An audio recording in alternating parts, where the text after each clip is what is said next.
Halo semuanya dan selamat datang kembali. Pernah kepikiran gak sih gimana caranya sebuah organisasi, entah itu perusahaan raksasa atau bahkan sekolah di dekat rumah kita, mengatur pandangan kita semua tentang mereka? Gimana cara mereka membangun reputasi yang kuat? Nah, hari ini kita bakal bongkar tuntas rahasianya. Coba deh kita renungkan bareng-bareng. Kenapa ya ada merek yang rasanya langsung bikin kita percaya, tapi ada juga yang bikin kita mikir dua kali. Apa sih yang bedain? Apa cuma karena produknya bagus? Atau jangan-jangan ada sesuatu yang lebih fundamental di baliknya? Dan ternyata jawabannya sesederhana ini, tapi juga sangat kuat. Ini semua tentang komunikasi.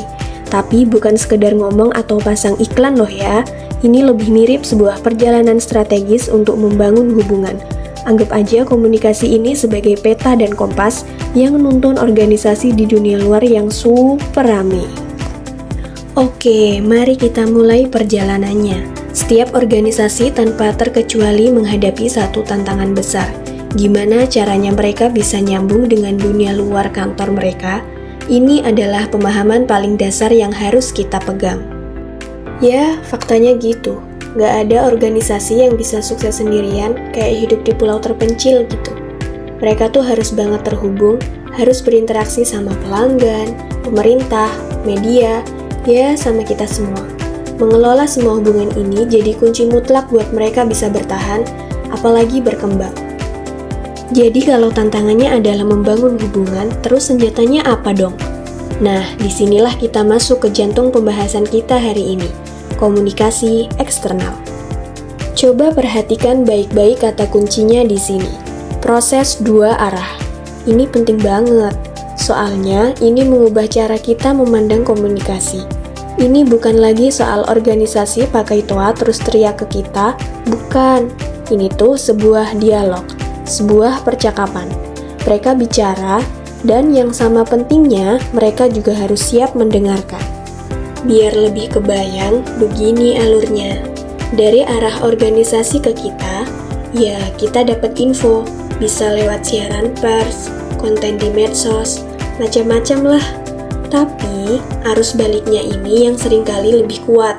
Ulasan produk yang kita tulis, komen yang kita tinggalin di Instagram mereka, itu semua adalah umpan balik yang super berharga yang bisa nentuin langkah mereka selanjutnya. Oke, kita udah paham apa dan kenapanya. Sekarang pertanyaannya adalah gimana caranya, siapa aja sih pemainnya, rencananya kayak apa, dan siapa yang jadi sutradaranya.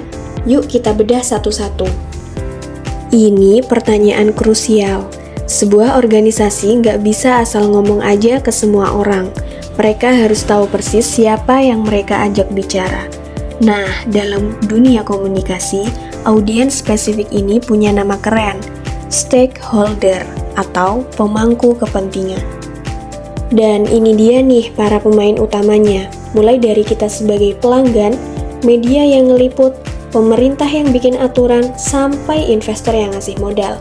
Setiap kelompok ini punya kepentingan dan pengaruhnya masing-masing.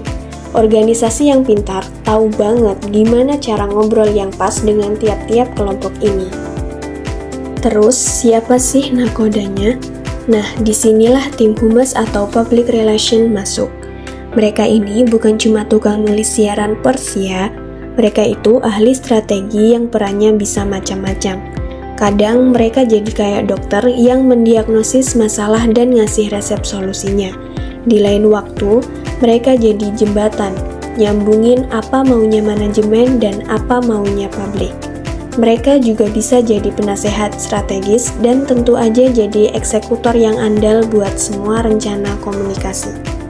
Sekarang kita sampai di tujuan akhir perjalanan ini. Buat apa sih semua strategi komunikasi yang ribet ini?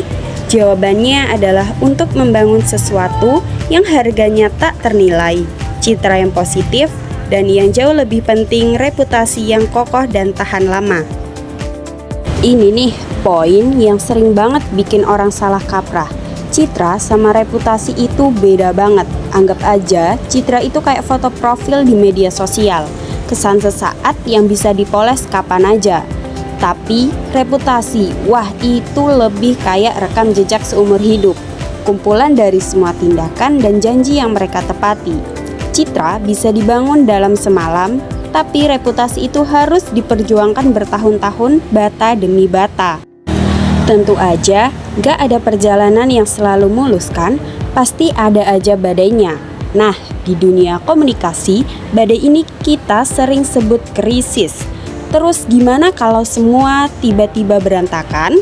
Karena faktanya sehebat apapun rencana yang udah dibuat, krisis itu bisa datang kapan aja tanpa diundang.